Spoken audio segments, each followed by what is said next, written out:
The weight of the flour sack dragged at Katherine Sullivan's thick arms as she staggered from the wagon toward her booth at the Hill City Summer Fair of 1878, her breath coming in labored gasps that pushed against the straining fabric of her calico dress. A hot gust of South Dakota wind whipped around her, carrying the tantalizing scents of fried foods, livestock, and sun-baked earth smells that once would have brought joy to her heart, before Thomas died and left her alone with nothing but his recipes and mounting debts. The fairgrounds buzzed with activity as Katherine arranged her pies on the rickety table beneath her small canvas awning.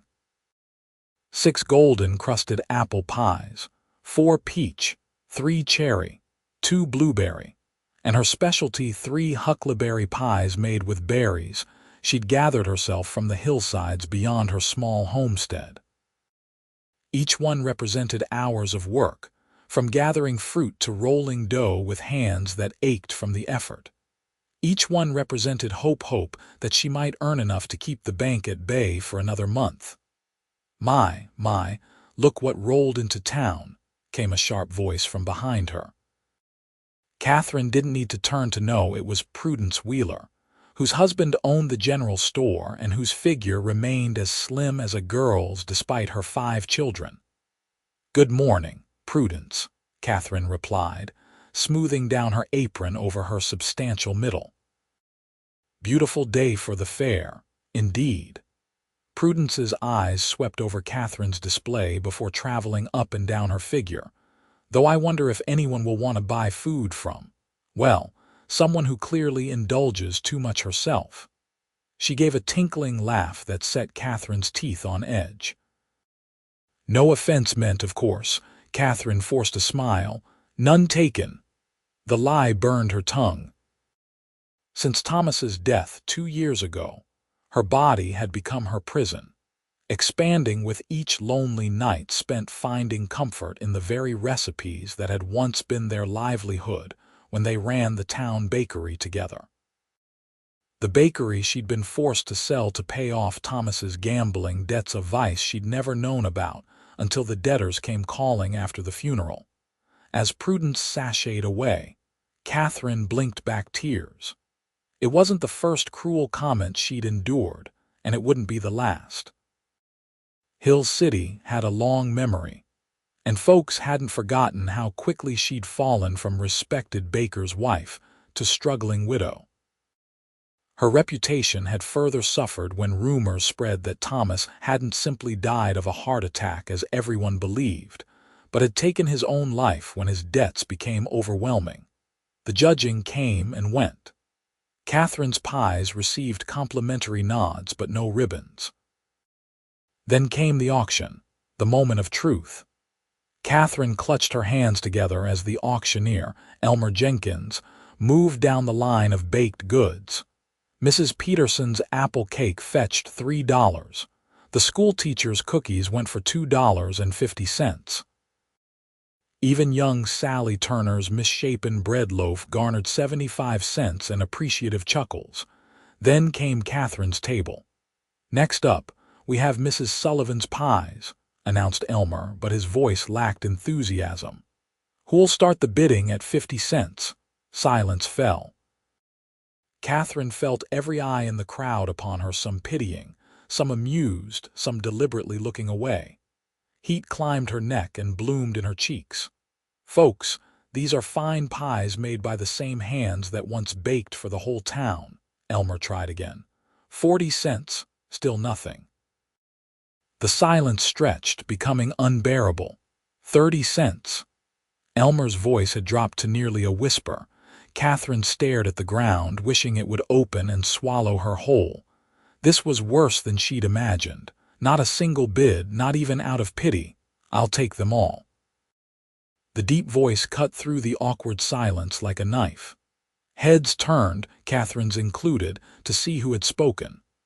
A tall man stood at the back of the crowd, his face shadowed by a wide-brimmed hat. He stepped forward and the crowd parted like water. I said, "I'll take every pie the lady made," he repeated, his voice carrying across the now silent fairground. "And I'll pay $5 each." Gasps rippled through the crowd. $5 was more than most men made in a week. For a pie, unheard of. Catherine's heart hammered against her ribs as the stranger approached her table. He was tall and lean, with sun-bronzed skin and eyes the color of a summer sky. A newcomer, definitely she would have remembered this man. His clothes were trail-worn but of good quality. A blue shirt under a leather vest, denim trousers, and boots that had seen many miles. "Madam," he said, tipping his hat to her. "Isaac Barton, just rode into town yesterday." He surveyed her pies with genuine interest. "These look like a slice of heaven to me." Thank you, Mr. Barton," Katherine managed, her voice barely audible. "But surely you don't want all 18 pies." A smile crinkled the corners of his eyes. "I absolutely do." He pulled a leather pouch from his pocket and counted out $90 into Elmer's stunned hand. The auctioneer looked from the money to Isaac to Katherine, clearly baffled by this turn of events. "Consider it done, then," Elmer finally said, handing the money to Katherine with wide eyes. Her hands trembled as she accepted the payment, more money than she'd held at once since Thomas died. "Mr. Barton, I don't know what to say. You could start by telling me where I should have these delivered," he replied easily. "I've got a room at the boarding house, but Mrs. Finch might object to me filling it with pies." A few titters of laughter came from the crowd, which had grown rather than dispersed, everyone eager to witness this unusual scene to its conclusion. "I have my wagon," Katherine said, "but what will you do with so many pies?" Isaac Barton's smile widened. "Eat them, of course, though I might be willing to share if the baker would consider joining me for dinner this evening. I'd value your opinion on which one I should try first." More gasps from the onlookers. A man, a handsome one at that, publicly asking the widow Sullivan to dinner. It was the most exciting thing to happen in Hill City since the gold rush rumors of '74. Katherine felt light-headed. I couldn't possibly, please," he said, his voice dropping so only she could hear. "It would be my honor." Something in his earnest expression melted a piece of the ice that had formed around Katherine's heart over the past 2 years. Before she could talk herself out of it, she nodded. "Wonderful," Isaac said, then turned to address the still gawking crowd. "Now, would someone be kind enough to help me carry these pies to the lady's wagon? I'd hate for even a crumb of this heaven to be wasted." 3 men immediately stepped forward, eager to be part of the continuing spectacle. As they carefully loaded the pies into her wagon, Katherine studied Isaac Barton from beneath her lashes. Why would a stranger spend so much money on her pies? Why ask her to dinner? Men didn't look twice at women like her, women who carried their grief in every extra pound, whose faces showed the strain of constant worry. "Something on your mind, Mrs. Sullivan?" Isaac asked, catching her stare. Katherine looked away quickly. "I just don't understand why you do this." He leaned against her wagon, considering her question. "Let's just say I recognize quality when I see it." His gaze held hers, unwavering. "And I've learned that sometimes the most valuable things are the ones others overlook." With that enigmatic statement, he helped her onto the wagon seat and stepped back. 6 o'clock at the hotel restaurant, Katherine nodded, still dazed by the morning's unexpected turn of events. "Until then," he said with another tip of his hat, then strode away through the dispersing crowd. As Katherine drove her wagon back toward her small homestead on the outskirts of town, her mind raced with questions. Who was Isaac Barton? What brought him to Hill City? And why, of all the women at the fair, had he singled out the obese widow whose pies hadn't received a single bid? She had no answers. only the strange flutter of something she hadn't felt in years, something that felt dangerously like hope. Katherine's small homestead sat nestled against a hill a mile outside town, a modest cabin with a veranda that sagged slightly in the middle, surrounded by a vegetable garden and a few scraggly fruit trees. It wasn't much, but it was all she had left of the life she'd built with Thomas. After unloading the pies onto her kitchen table, Katherine stood before the cracked mirror in her bedroom, critically assessing her reflection.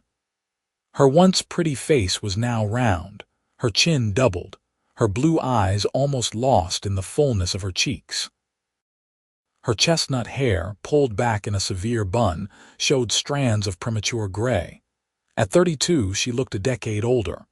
"What are you thinking, Katherine Sullivan?" she asked her reflection. The man was being kind, nothing more. Yet something about Isaac Barton's direct gaze had stirred feelings she'd thought long dead. Dangerous feelings. Hope was a luxury she couldn't afford. Nevertheless, at 5:30, Katherine found herself dressed in her best and only good dress, a dark blue garment she'd let out twice in the last year. She'd washed her hair and arranged it in a softer style, pinched her cheeks for color, and even dabbed a bit of rose water behind her ears, a small luxury she'd denied herself for years. The walk to town felt endless, each step weighted with anxiety. People stared as she passed. Katherine kept her eyes forward, chin up, though her heart hammered with each whisper that followed her. "There she goes, the pie lady. Can you believe that stranger paid $90? Must be new in town if he's sweet on Widow Sullivan." The hotel dining room fell silent when she entered. Katherine spotted Isaac immediately, seated at a corner table. He stood as she approached, pulling out her chair with a courtesy that brought more whispers from the other diners. "Mrs. Sullivan," he greeted her warmly, "you look lovely this evening." Katherine couldn't remember the last time anyone had called her lovely.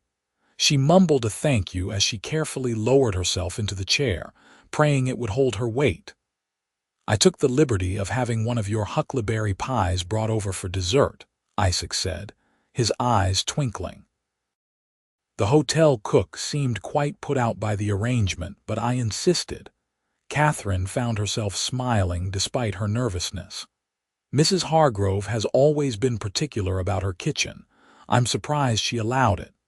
Let's just say I can be persuasive when something matters to me." He signaled to the waiter, who brought over 2 glasses of wine. "I hope you'll join me. I don't usually."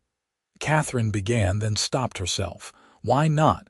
When had she last allowed herself any pleasure? "Yes, thank you." They ordered roast beef, potatoes, and greens, and as they waited for their food, Isaac asked about her life in Hill City. Katherine found herself talking more than she had in months, telling him about growing up in Iowa, moving west with Thomas after their wedding, opening the bakery that had once been the pride of Main Street. "And now," Isaac prompted gently when she fell silent. Katherine traced the rim of her wineglass. "Now I take in laundry, mend clothes, sell baked goods when I can. It's enough to get by, mostly." She didn't mention the bank's threats to foreclose, or how each month it grew harder to make ends meet. Pride kept those words locked inside. "I noticed your homestead has good soil," Isaac commented. "Ever consider expanding that garden of yours, growing more to sell?" "I've thought about it," Katherine admitted. "But it's hard work for one person, and I don't have money for seeds or tools." She flushed, embarrassed to reveal even that much of her poverty. Isaac didn't seem to notice her discomfort. "You'd be surprised what can grow from small beginnings, with the right care." The conversation flowed easily after that. Isaac told her he was a horse trader by profession, currently delivering a string of Mustangs to a ranch near Rapid City. He'd grown up in Missouri, spent time as a scout for the Army, tried his hand at prospecting during the gold rush, and eventually found his calling with horses. "I understand animals better than people, most days," he said with a self-deprecating smile. "They don't judge based on appearances or past mistakes." By the time Mrs. Hargrove grudgingly served Catherine's huckleberry pie, the dining room had emptied of other customers. Isaac took his first bite and closed his eyes in evident pleasure. "Good Lord, Mrs. Sullivan, this isn't just a pie, it's heaven on a plate." His genuine enjoyment warmed Catherine more than the wine had. "How did you get the crust so flaky?" "Cold butter and a light touch," she replied, surprised by the pride that swelled in her chest at his praise. "And the secret to the filling is a splash of brandy." Isaac raised an eyebrow. A woman of hidden talents. Catherine surprised herself by laughing. "Hardly hidden. I ran the most successful bakery in the county for 8 years.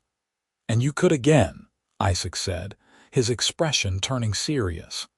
"Talent like yours shouldn't be wasted on laundry and mending." The pleasant bubble that had surrounded Catherine throughout dinner suddenly popped. "That's a nice thought, Mr. Barton, but reality isn't so kind. Opening a bakery requires money, which I don't have, and even if I did—" She gestured at herself. "Look at me. Who would want to buy from a woman who clearly eats more than she sells?" The words escaped before she could stop them, Prudence Wheeler's cruel comment echoing in her voice. Catherine immediately regretted her outburst, especially when Isaac's expression darkened. "Folks who judge the quality of food by the size of the cook aren't worth your concern, Mrs. Sullivan." His voice was gentle but firm. "And I'd wager most people care more about how something tastes than who baked it." Catherine looked down at her half-eaten slice of pie, her appetite gone. "You're kind to say so, Mr. Barton, but you don't know this town like I do." "Perhaps not," he conceded. "But I know people. And I know that good food, truly good food like this pie, speaks for itself." He took another bite as if to emphasize his point. "Tell me, if you had the means to reopen your bakery tomorrow, would you?" The question caught Catherine off guard. Would she? The bakery had been her and Thomas's dream. After his death, selling it had broken what was left of her heart. The thought of reclaiming that dream seemed as impossible as flying to the moon.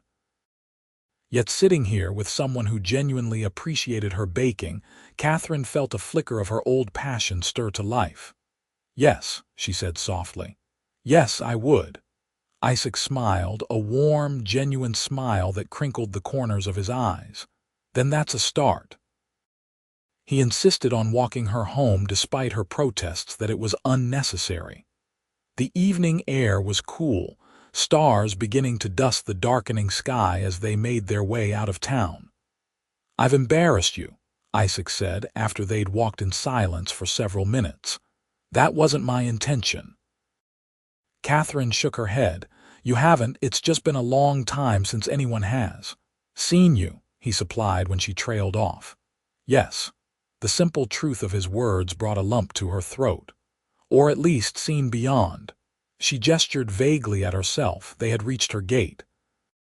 Catherine turned to face him, gathering her courage. "Why did you really buy all my pies today, Mr. Barton? And don't tell me it was because you were hungry." In the fading light, Isaac's expression turned contemplative. He removed his hat, running a hand through his dark hair streaked with silver at the temples. "When I rode into town yesterday, I stopped at the general store. While I was there, I overheard the shopkeeper's wife talking to another woman about the fair. She mentioned not kindly that you would be selling pies and suggested that no one would want to buy them." His jaw tightened at the memory. "I've never had much patience for meanness disguised as gossip." Catherine felt her face burn with humiliation. "So it was pity." "No," Isaac said firmly. "It was admiration. I went to that fair curious about the woman who would face such cruelty yet still show up with her head held high. Then I saw your pies, saw the care in each crimped edge, the perfect golden color. I know craftsmanship when I see it, Mrs. Sullivan. What I did wasn't charity or pity, it was recognizing value that others were too blind to see. His honesty stunned her. Katherine had grown so accustomed to judgment and whispers that sincerity felt almost foreign. "Thank you," she whispered, "for the dinner and for—" Words failed her. Isaac placed his hat back on his head, tipping it slightly. "The pleasure was mine, truly. May I call on you again before I leave for Rapid City? I still have 17 pies to sample after all." Despite everything, Katherine found herself smiling. "I'd like that. Tomorrow, then." "Good night, Mrs. Sullivan." "Katherine," she corrected him softly. "Please call me Katherine." His smile widened. "Katherine, and I'm Isaac, not Mr. Barton." He waited until she was safely inside before turning back toward town. Katherine stood at her window, watching his tall figure disappear into the gathering darkness, wondering if she was foolish to feel this flutter of warmth in her chest, and wondering, too, if she cared. Morning brought Katherine back to reality with a thump. The magical quality of the previous evening faded in the harsh light of day as she took stock of her pantry nearly empty and counted the money remaining after she'd set aside what she needed for next month's bank payment. Even with the windfall from the pies, there wasn't much left for luxuries. Still, she found herself humming as she worked through her morning chores, pausing occasionally to glance up the road toward town. Isaac had said he would call on her, but he hadn't specified when. Perhaps he'd thought better of it in the light of day. Perhaps the sound of hoofbeats interrupted her thoughts. Katherine smoothed her apron and hair, heart quickening as Isaac appeared on the road, riding a handsome chestnut gelding and leading a pack-horse loaded with supplies. "Good morning," he called as he approached, dismounting with an easy grace that spoke of long years in the saddle. "I hope I'm not too early." "Not at all," Katherine replied, suddenly conscious of her worn house dress and flour-dusted hands. "I was just preparing a late breakfast."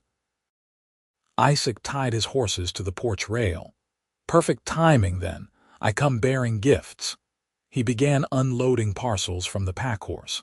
"Seeds for your garden, tomatoes, beans, squash, corn, some tools I thought might be useful, and—" he pulled out a small cage containing 2 plump rabbits. "For breeding, they'll give you meat and pelts with proper care." Katherine stared at the bounty being deposited on her porch. "Isaac, I can't accept all this." He paused, sensing her discomfort. "Consider it payment in advance for what? Cooking lessons." He grinned at her bewildered expression. "I wasn't joking about those pies being heaven. I've been on the trail most of my life, eating my own terrible cooking. I'd like to learn to make a decent meal, and who better to teach me than the best baker in the county?" Katherine couldn't help but laugh. "You want cooking lessons from me? Is that so hard to believe?" The earnestness in his eyes made it impossible to doubt him. Still, Katherine hesitated. "People will talk." Isaac shrugged. "People already talk. Might as well give them something interesting to say." That made her smile despite herself. "Well, I suppose I could use the help with the garden, and breakfast is nearly ready if you're hungry."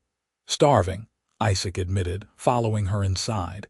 Katherine's small kitchen was clean but sparsely furnished. The battered stove dominated one wall. A handmade table with 4 mismatched chairs occupied the center of the room, and open shelves held her few dishes and cooking implements. The previous night's pies were arranged on every available surface. "Sorry for the mess," she said, self-conscious about the humble surroundings. Isaac looked around appreciatively. "This is the coziest kitchen I've seen in years." He inhaled deeply. "And whatever you're cooking smells divine." Breakfast was simple cornmeal porridge with the last of her preserved peaches and strong black coffee. Isaac ate with evident enjoyment, asking questions about her garden and offering advice based on his travels. "The soil here is good for root vegetables," he told her. "And berry bushes would thrive against that south-facing wall. By next summer, you could have quite the harvest to sell." Katherine found herself caught up in his enthusiasm, imagining her small plot transformed with neat rows of vegetables and flowering berry canes. For the first time in years, she allowed herself to think beyond mere survival to something that might bring joy again. After breakfast, they worked together in the garden, turning the soil and planting the seeds Isaac had brought. Katherine was surprised at how knowledgeable he was about growing things. "My grandmother was a gardener," he explained as he demonstrated how to set onion starts. "Said any man who couldn't grow his own food wasn't worth his salt." Some of my earliest memories are of helping her weed her vegetable patch. Katherine watched him work, noting the care with which his large, calloused hands handled the delicate seedlings. There was something compelling about a man who could break wild horses, yet show such gentleness with tiny plants. By midday, they had planted half the garden. Katherine insisted Isaac stay for lunch, serving him cold chicken left from yesterday and another slice of pie. As they ate on the porch, enjoying the spring breeze, she found herself wondering about the man across from her. "You mention you've been on the trail most of your life," she said. "Have you never thought of settling down?" Isaac considered the question, his blue eyes thoughtful. "I came close once. There was a woman in Colorado, a schoolteacher. We were engaged to be married."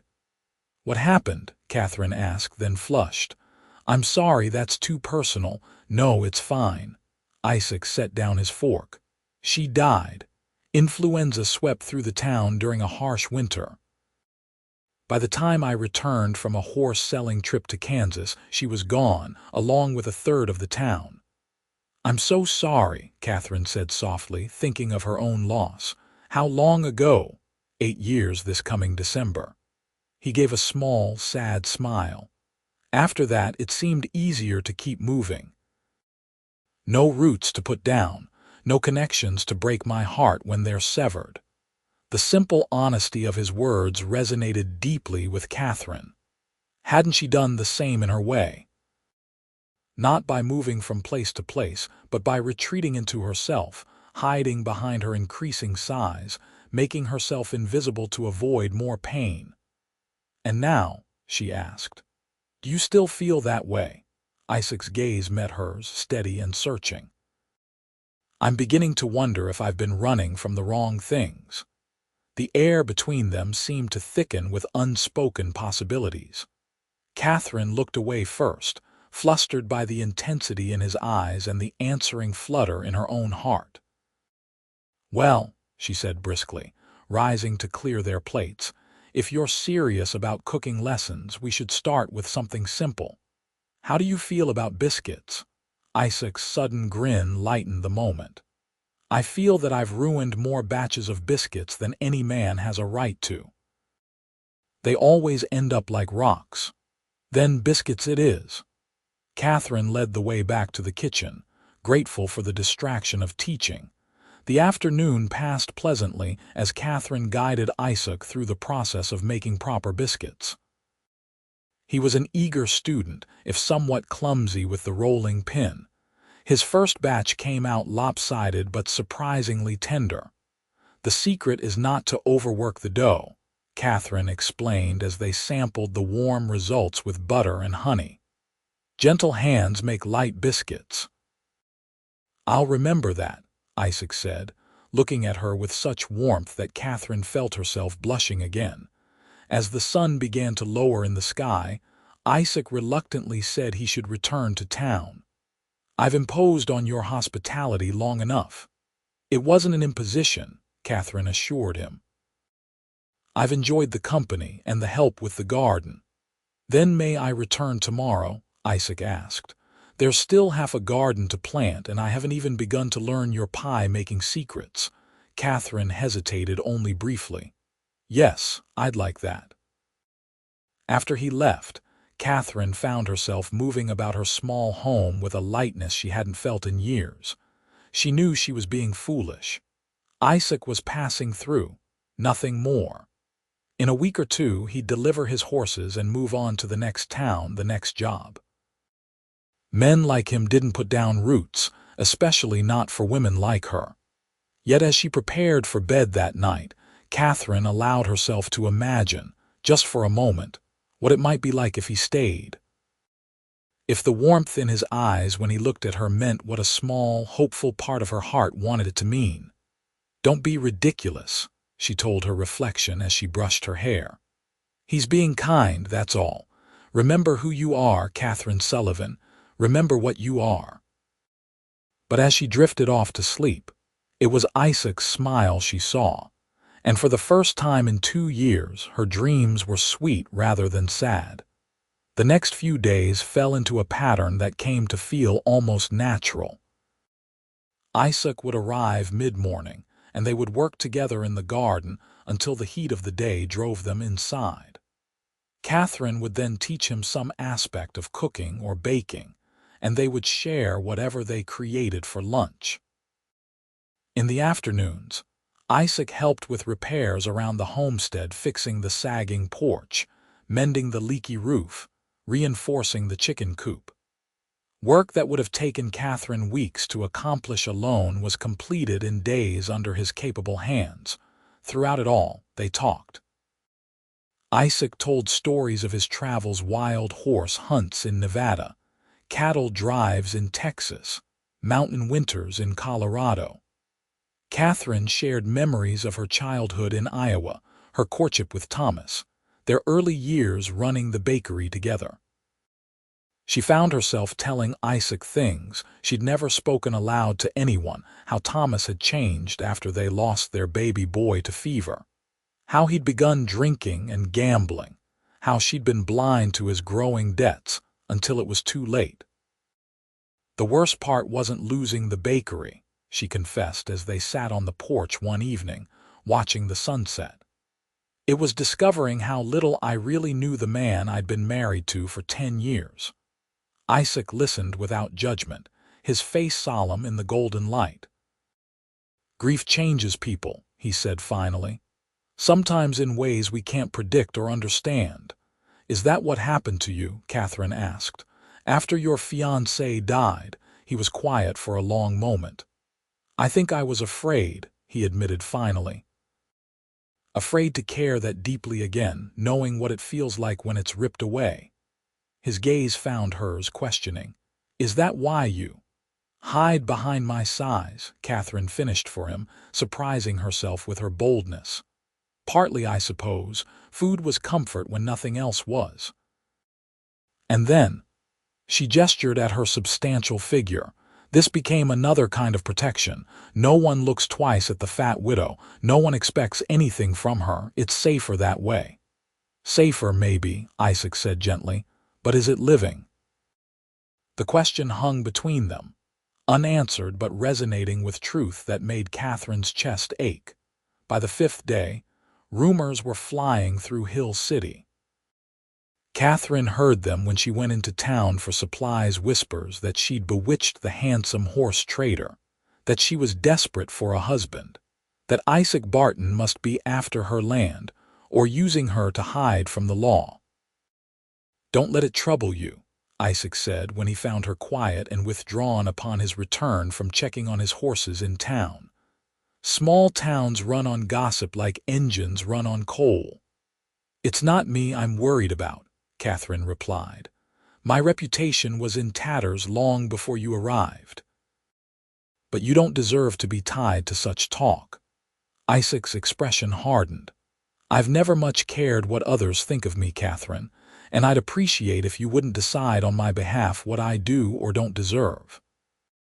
His words, spoken without anger but with firm conviction, silenced her protests. That evening, Isaac asked if he might escort her to church on Sunday. "Are you sure?" Katherine asked. "Everyone will be there."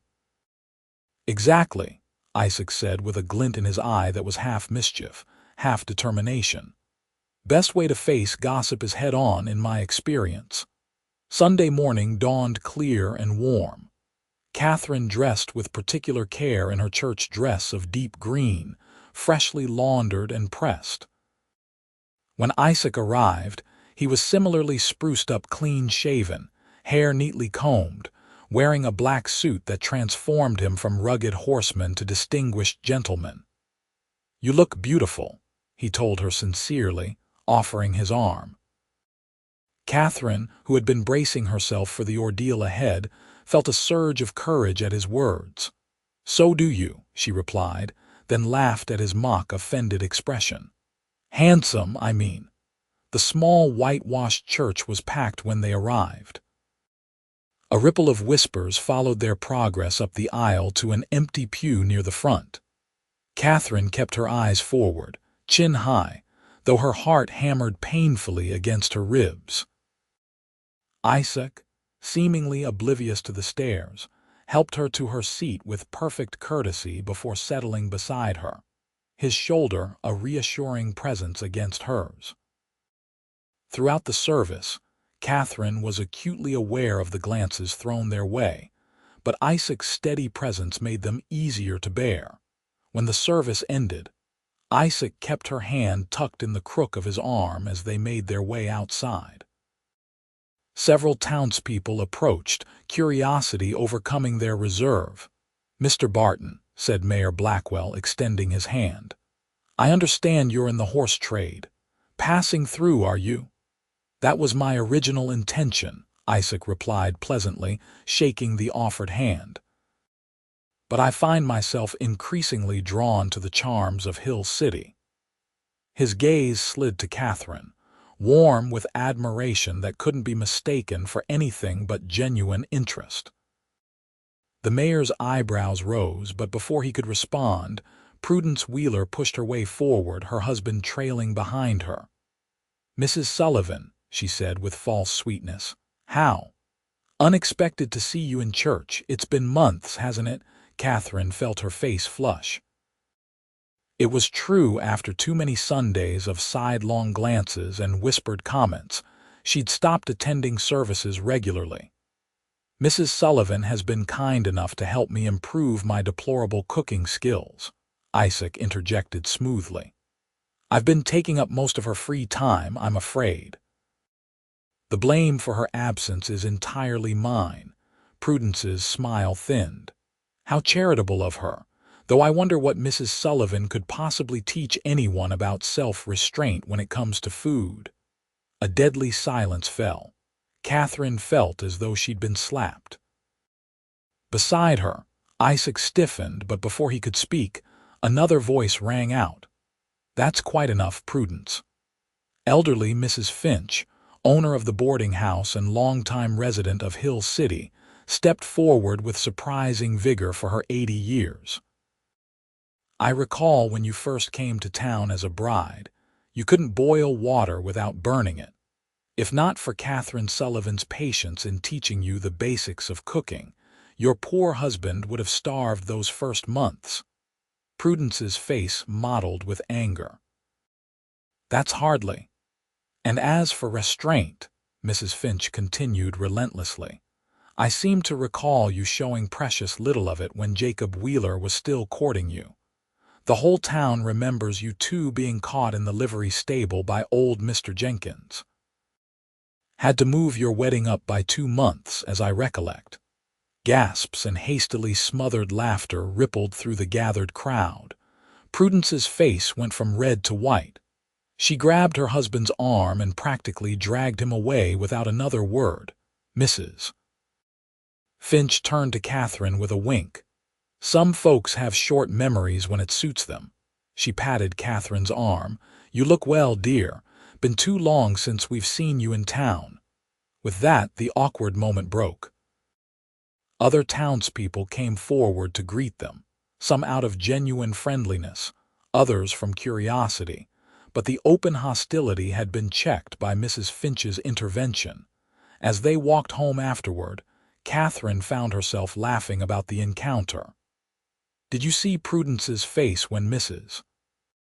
Finch mentioned the livery stable. Isaac chuckled.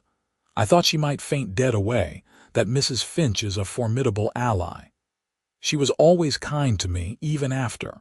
Catherine's smile faded. After everything. They walked in comfortable silence for a moment before Isaac spoke again. You know, you were magnificent today. Me, Catherine looked at him in surprise. I didn't do anything. You showed up, Isaac said simply. That takes more courage than most people understand. Catherine considered this. I suppose it does at that. When they reached her gate, Isaac hesitated. I need to ride to Rapid City tomorrow to check on arrangements for the horses. I should be back by nightfall the day after tomorrow. Oh, Catherine tried to hide her disappointment. Of course, you have business to attend to. Catherine. Isaac's voice was serious. I want you to know that what I said to the mayor wasn't just for show. I am drawn to Hill City, or rather to someone in it. Her heart seemed to stutter in her chest. Isaac, you don't need to say anything now, he interrupted gently. Just know that when I return, I'd like to talk about possibilities. If you're willing. Before she could respond, he lifted her hand and pressed a kiss to her knuckles, his eyes never leaving hers. Then he was gone, striding back toward town with that long-legged gait of his, leaving Catherine staring after him with her hand still tingling from his touch. The next day dragged interminably. Catherine threw herself into baking, producing loaves of bread and trays of pastries to keep her mind occupied. By evening, her pantry was full, her flour nearly depleted, and her thoughts still fixed firmly on Isaac Barton. What did he mean by possibilities? And even if he meant what part of her dared to hope he meant, could she risk opening her heart again? Isaac was a wanderer by his own admission. Even if he felt something for her now, how long before the open road called to him again? The second day was worse. Catherine alternated between ridiculous optimism and bleak certainty that she'd misunderstood his intentions completely. By late afternoon, when dark clouds began gathering on the horizon, her nerves were stretched to breaking point. The storm hit with surprising ferocity just after sunset. Rain lashed at the windows, driven by howling wind that made the little cabin creak and groan. Catherine paced anxiously, knowing that Isaac would likely have delayed his return rather than ride through such weather, yet unable to quell her worry. A sudden pounding at her door nearly stopped her heart. Catherine hurried to open it, finding Isaac on her porch, drenched to the skin and shivering. Isaac, good heavens, come in before you catch your death. He stumbled inside, water streaming from his clothes onto her floor. Sorry, he managed through chattering teeth. Got caught, in the storm, horse spooked, creek crossing, had to walk, last 2 miles. Catherine's maternal instincts kicked in immediately. You need to get out of those wet clothes, go behind the screen in my bedroom and strip down. I'll bring you a blanket and stoke up the fire. Too cold to argue, Isaac did as he was told. Catherine bustled about, building up the fire to a roaring blaze, putting water on to boil for tea, and finding the thickest blanket she owned. When Isaac emerged from behind the screen, wrapped in the quilt from her bed with his wet clothes bundled in his arms, she took them without comment and hung them near the stove to dry. Sit by the fire, she ordered, pressing a steaming mug of tea into his hands. There's whiskey in it. Drink it all. Isaac obeyed, color slowly returning to his face as the warmth of the fire and the hot tea worked their magic.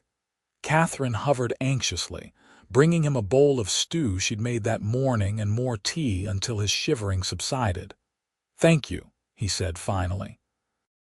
I'm sorry to arrive on your doorstep like a half-drowned rat. Don't be ridiculous, Catherine scolded. What were you thinking, traveling in such weather? A faint smile touched his lips. I was thinking I'd made a promise to return today, and I don't break my promises. Something in his tone made Catherine's breath catch. "Your clothes won't be dry until morning," she said, suddenly aware of the impropriety of their situation. "You'll have to stay the night. You can take my bed and I'll sleep out here." Isaac shook his head firmly. "I'll take the floor by the fire. I've slept in far worse conditions, believe me." Katherine wanted to argue but recognized the stubborn set of his jaw. "At least take another blanket," she insisted, fetching one from the chest in her bedroom. As she handed it to him, their fingers brushed and Katherine felt that now familiar jolt of awareness. Isaac's eyes darkened, his gaze dropping briefly to her lips before he stepped back. "Thank you," he said again, his voice rougher than before. "You should get some rest. It's late." Katherine retreated to her bedroom, but sleep proved elusive. The storm continued to rage outside, punctuated by crashes of thunder that rattled the windows.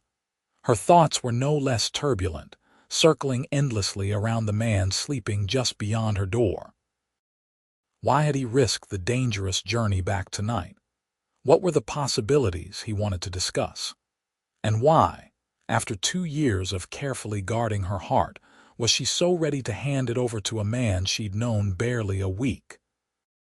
Around midnight, Katherine gave up on sleep and crept to her door, intending to make herself a cup of tea. She found Isaac sitting before the fire, staring into the flames, the blanket pooled around his waist.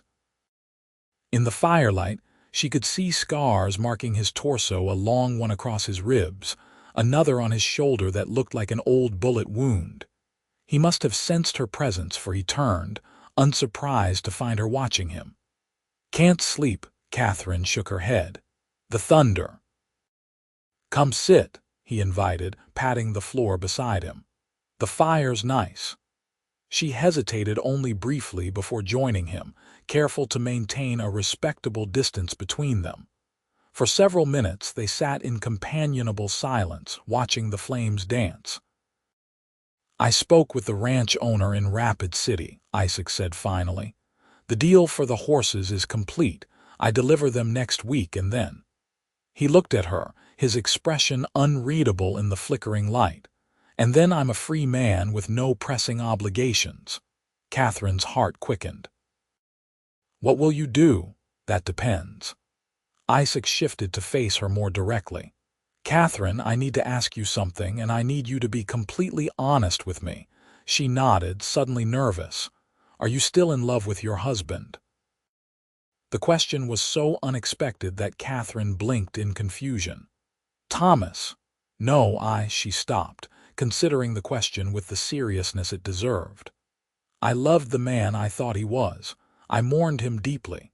But these past years, learning what he kept from me, the debts, the gambling—" "No, I'm not in love with his memory anymore." Isaac nodded, seeming satisfied with her answer. "Then I have another question. Do you think you could ever see yourself loving someone else? Someone like me?" Katherine's breath caught in her throat. "Isaac, what are you asking?" He took her hand, his calloused palm warm against her skin. "I'm asking if there might be a place for me in your life, not just passing through but staying, building something together." "But you're a wanderer," Katherine protested weakly. "You've never stayed in one place long." "Because I never found a reason to," Isaac replied simply. "Until now." Hope bloomed in Katherine's chest, but caution made her hesitate. "Look at me, Isaac. Really look. I'm not young or beautiful. I'm overweight and getting older every day. Half the town still whispers about me behind my back." "Are you sure I'm what you want?" Isaac's expression softened.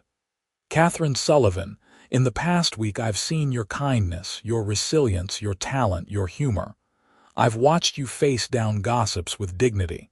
I've tasted your cooking, which alone would be reason enough to stay."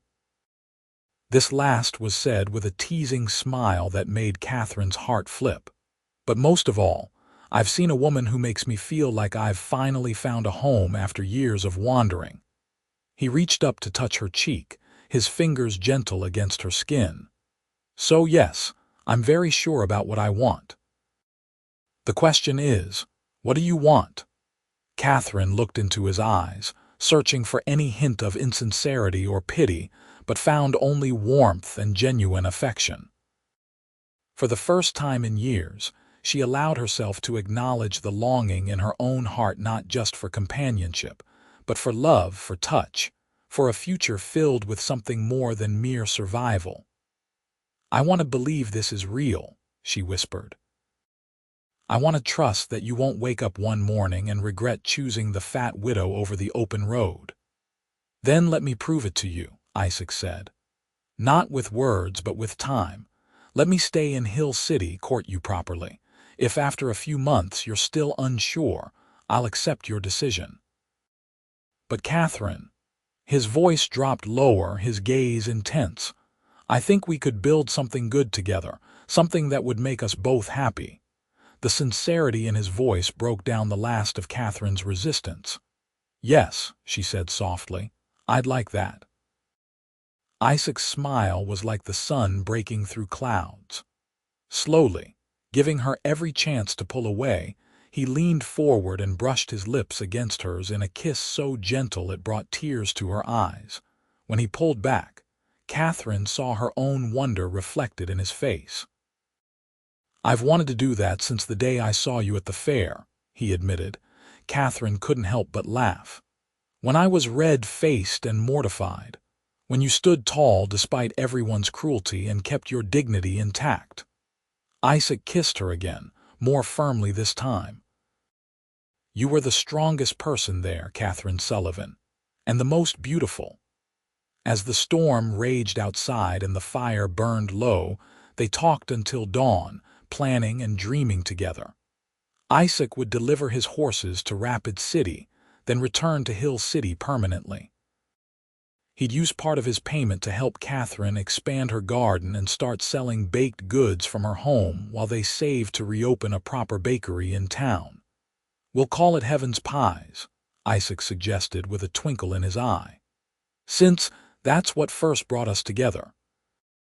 When morning came, bringing clear skies and sunshine after the storm, Katherine felt as though she'd awakened into a different world, one where hope was not just a distant memory, but a living, breathing possibility. Word of their courtship spread quickly through Hill City. Some, like Mrs. Finch and the mayor, expressed genuine happiness for them. Others, Prudence Wheeler chief among them, predicted disaster and disappointment. But as weeks passed into months, even the skeptics had to admit that Isaac Barton showed no signs of restlessness or regret in his choice. True to his word, Isaac returned from Rapid City and took up residence in Mrs. Finch's boarding house. Each day, he would come to Katherine's homestead, working alongside her in the expanding garden, helping with repairs and improvements, learning to bake with increasing skill under her patient instruction. In the evenings, they would sit on her porch, watching the sunset and talking about everything and nothing. Sometimes they rode into town together for supplies or church, ignoring the lingering stares and whispers that gradually faded as the townspeople grew accustomed to seeing them as a pair. Katherine's garden flourished under their combined care. By midsummer, she was selling vegetables, fruits, and baked goods from a small stand Isaac built at the end of her drive. To her surprise, customers came first, the supportive ones like Mrs. Finch and her boarders, then others drawn by the quality of her produce and the irresistible aroma of her baking.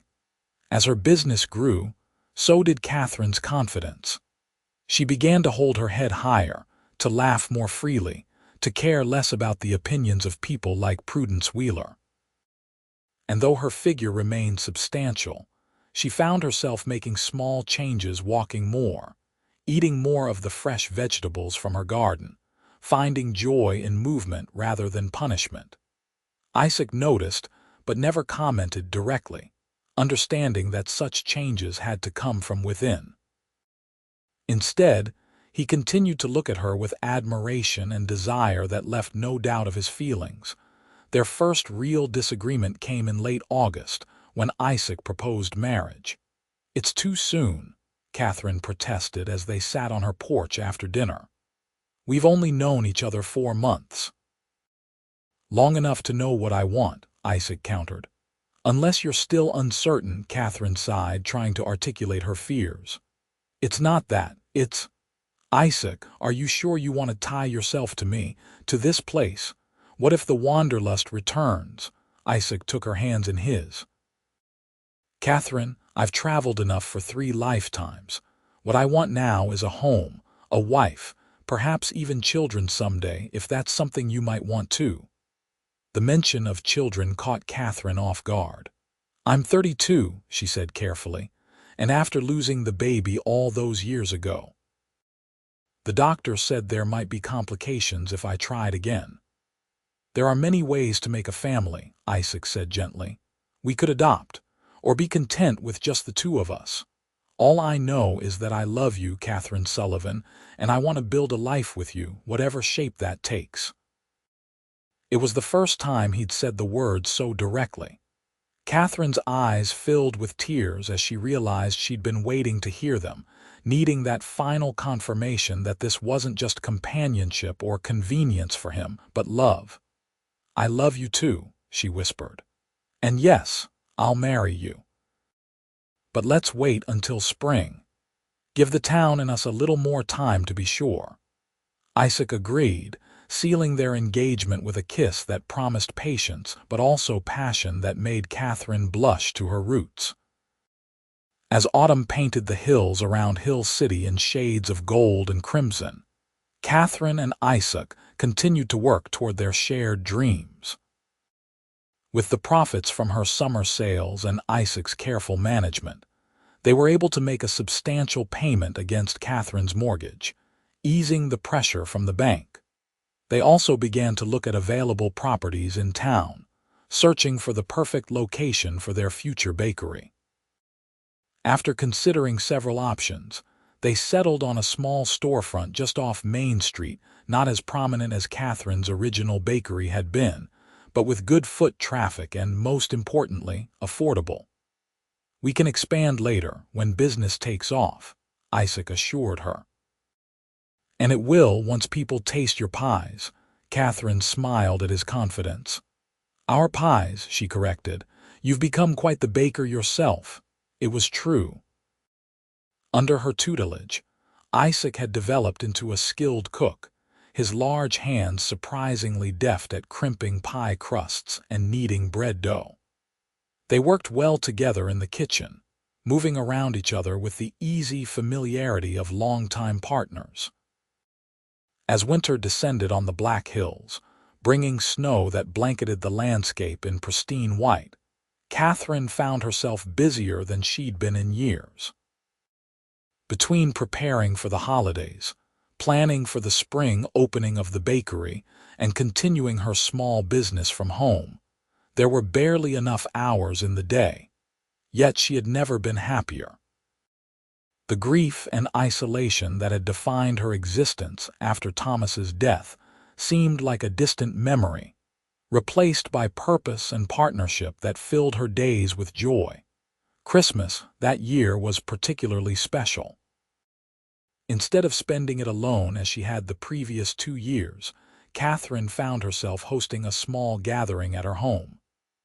Isaac, of course, Mrs. Finch, Mayor Blackwell and his wife, and even the young schoolteacher, Miss Porter, who had become a friend and regular customer over the summer. "To new beginnings," Mayor Blackwell toasted, raising his glass of mulled cider, "and to heaven's pies, which I predict will become the pride of Hill City by this time next year." "Hear, hear," echoed the others, clinking glasses. Later, after their guests had departed and they sat alone before the fire, Isaac presented Katherine with a small wooden box. "What's this?" she asked, surprised. They had agreed to keep Christmas gifts simple that year, saving their resources for the bakery. "Open it and see," Isaac urged, his eyes twinkling with anticipation. Inside, Katherine found a delicate gold band set with a small ruby, nestled on a bed of velvet. It was my grandmother's, Isaac explained as Katherine stared at the ring in wonder. I had it sized for you in Rapid City last month. It's beautiful, Katherine breathed, tears pricking her eyes. But Isaac, this is too precious. Your grandmother's ring should belong to the woman I love, he finished firmly. The woman who will be my wife come spring. He took the ring from the box and held it poised at the tip of her finger. May I? Katherine nodded, too moved to speak. As Isaac slid the ring onto her finger, she felt a sense of rightness, of completion, that transcended the simple action. Perfect fit, Isaac murmured, pressing a kiss to her palm. Like us, Katherine replied softly. The remainder of the winter passed in a flurry of preparations. They renovated the storefront with help from several townspeople who had warmed to the idea of having a proper bakery again. Mayor Blackwell even organized a work party one Saturday in February, bringing together enough volunteers to paint the entire interior in a single day. The town needs this, he explained when Katherine expressed surprise at the turnout. And frankly, my dear, so did you. It's good to see you coming back to life. Katherine couldn't argue with that assessment. The woman who stared back at her from the mirror each morning bore little resemblance to the withdrawn, defeated widow of 2 years ago. Her face had filled out in a becoming way. Her eyes were bright with purpose, and though still substantially built, her body moved with new energy and confidence born of daily work and happiness. As March arrived, bringing the first hints of spring to the hills, final preparations for both the bakery opening and the wedding shifted into high gear. They had decided on a simple ceremony at the church, followed by a celebration at the bakery, which would serve as their grand opening as well. A week before the wedding, Katherine received an unexpected visit from Jacob Wheeler, Prudence's husband and owner of the general store. Mrs. Sullivan, he said awkwardly, hat in hand on her porch. I wonder if I might have a word. Curious, Katherine invited him in, offering coffee which he accepted gratefully. I've come about your order for the bakery, he began once seated at her kitchen table. Prudence doesn't know I'm here. She's been against me supplying you, to be frank. Katherine nodded, unsurprised. Prudence's hostility had not abated despite the months that had passed. But I wanted to tell you that I'll be providing everything you need at wholesale prices, Jacob continued, his gaze direct for perhaps the first time in all the years Katherine had known him. And I'd be obliged if you'd consider the first delivery a wedding gift from me. Stunned, Katherine could only stare at him. Jacob shifted uncomfortably under her gaze. You were kind to Prudence when we first came to Hill City, he explained. Taught her to cook when everyone else just laughed at her failures. She's forgotten that, I think, but I haven't. Katherine found her voice at last. Thank you, Jacob, that's incredibly generous, he shrugged, embarrassed by her gratitude. It's good business, too. Town needs a bakery, and from what I remember, yours was the best in the territory. He rose to leave, placing his hat back on his head. And Mrs. Sullivan, congratulations on your marriage. Barton seems like a good man. The best, Katherine agreed with a smile. And please call me Katherine. The day before the wedding, a hailstorm of unexpected ferocity swept through Hill City, damaging roofs and breaking windows throughout town. The bakery, with its large front window, was not spared. It's a sign, Katherine said despondently as she and Isaac surveyed the damaged glass shards covering the newly painted floor, water soaking into the display cases they'd so carefully built. Maybe this was all too much to hope for. Isaac regarded her steadily, recognizing the moment for what it was: not just disappointment over the storm damage, but the surfacing of all her buried fears and insecurities on the eve of their new beginning. Katherine, he said, taking her hands in his, heedless of the glass crunching beneath their boots. This isn't a sign of anything except unpredictable spring weather. We'll clean it up. We'll replace the window. And tomorrow we'll get married and start our life together just as we planned." "But the opening can wait a week," Isaac finished firmly. "What matters is us, not the timing of a business launch." As if to prove his point, the door opened behind them, admitting Mayor Blackwell, the blacksmith, and several other townsmen. "Heard you had some damage," the mayor said, surveying the scene. "We've got men working all over town. Figured we'd stop here next, get you squared away before the big day tomorrow." Before Katherine could respond, the men were already at work, sweeping up glass, mopping water, measuring the window frame for a replacement. Within an hour, more help arrived, women bringing food for the workers, children running errands, even Mrs. Finch directing operations from a chair someone had thoughtfully provided for her. By sunset, the bakery was clean. The window boarded up temporarily, but with a promise from the glazier that a new one would be installed within 3 days, and the water damage minimized thanks to quick action. "I don't know how to thank you all," Katherine said, her voice thick with emotion as the last of the helpers prepared to leave. Mrs. Finch patted her hand. "No need for thanks, dear. This is what community does." She fixed Katherine with a knowing look. "Something you might have remembered if you hadn't been hiding away these past years." The gentle rebuke hit home. Katherine realized that while she'd been protecting herself from potential hurt, she'd also cut herself off from the support and connection that a community could provide. "I won't forget again," she promised softly. Wedding day dawned clear and mild, as if nature itself was apologizing for the previous day's tantrum. Katherine woke early, watching the sunrise from her porch one last time as an unmarried woman.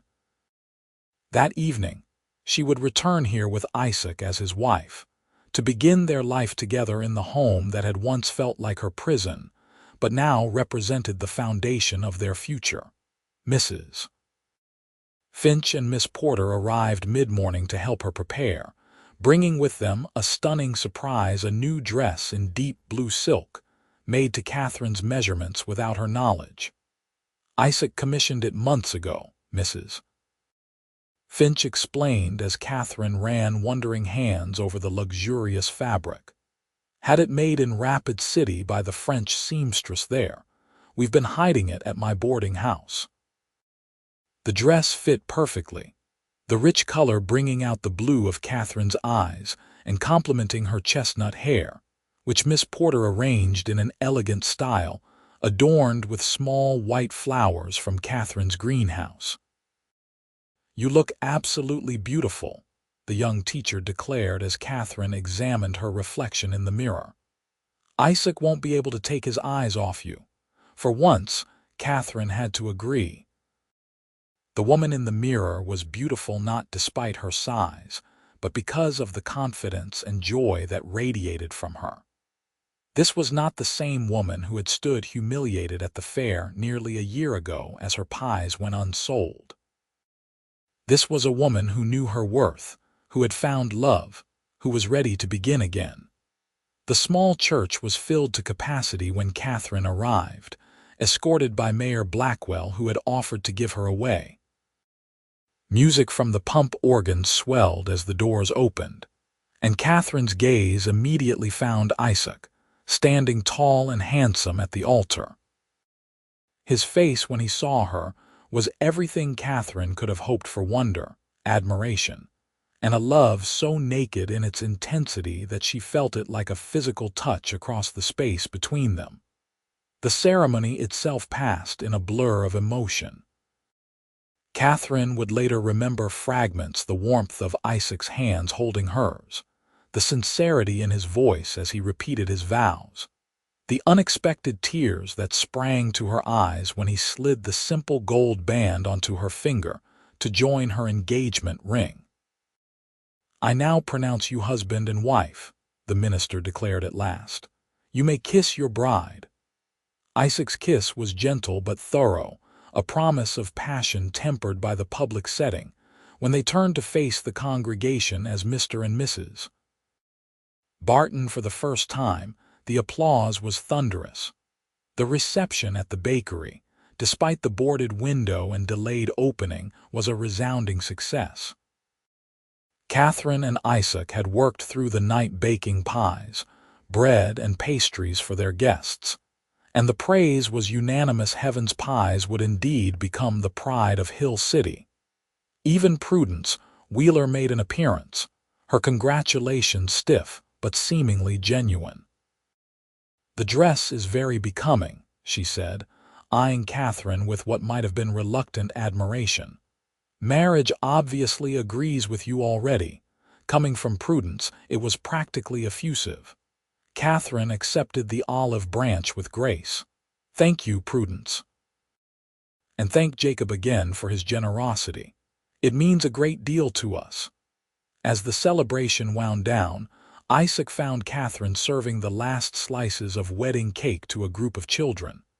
"Ready to go home, Mrs. Barton?" he asked, his eyes warm with promise. Katherine looked around at the bakery, their bakery, at the friends and neighbors who had come to celebrate with them, at the life they were building together, and felt a surge of happiness so intense it nearly brought her to tears again. "Yes," she said simply, taking his offered hand. "I'm ready." 1 year later, Heaven's Pies was indeed the talk of Hill City and surrounding communities. The bakery had expanded twice, adding a dining area where customers could enjoy Katherine's renowned pies with coffee or tea, and a larger kitchen where Isaac now worked alongside his wife full-time, having given up horse trading for the more satisfying work of baking. The garden at their homestead had expanded as well, providing much of the fruit for their pies and vegetables for their table. They had added several beehives for honey, and the rabbit hutches Isaac had built now housed enough animals to provide meat for their own use and to sell. Katherine stood on her porch, watching the sunset paint the hills in gold and crimson, her hand resting on her slightly rounded belly. At 33, she was cautiously optimistic about the child growing within her, a miracle neither she nor Isaac had expected, but both had secretly hoped for. The sound of a wagon approaching drew her attention. Isaac was returning from town, his tall figure familiar and beloved on the driver's seat. He waved when he saw her waiting, urging the horses to a slightly faster pace. "How are my girls?" he asked as he jumped down from the wagon, enfolding Katherine in an embrace that was careful of her condition. "We're fine," Katherine replied, leaning into his warmth. "Though I've told you it could just as easily be a boy." Isaac grinned, rubbing her belly affectionately. "Call it a feeling. Either way, this child is going to be the most loved, best-fed young'un in the territory." Katherine couldn't argue with that. Their home was filled with love, their table with good food, their lives with purpose and partnership that had exceeded even her most hopeful dreams. As they walked arm in arm into the house they now shared, Katherine thought back to that day at the fair when no one had bid on her pies, the day that had seemed like confirmation of all her fears and failures, but had instead become the beginning of her journey back to life. "Penny, for your thoughts?" Isaac asked as they settled on the porch after dinner, watching the first stars appear in the darkening sky. Katherine smiled, leaning her head against his shoulder. "I was thinking about your description of my pies that first day. Heaven. It seemed like such an exaggeration then." Isaac's arm tightened around her. "Best description I ever came up with, though these days I'd say it applies to more than just your baking." "To what then?" Katherine asked, though she knew the answer. Isaac's kiss was tender, a prelude to the deeper passion they would share later in the privacy of their bedroom. "To this life we've built together," he said simply. "To us. That's my definition of heaven, Katherine Barton, and I wouldn't trade it for all the open roads in the world." As night fell fully over the hills of South Dakota, Katherine Sullivan Barton rested in her husband's arms, filled with gratitude for the twist of fate that had brought them together and for the courage they'd both found to begin again, to believe in possibility, to reach for happiness, even when it seemed beyond their grasp. The pies that had once garnered no bids had led her to a life more abundant than she could have imagined.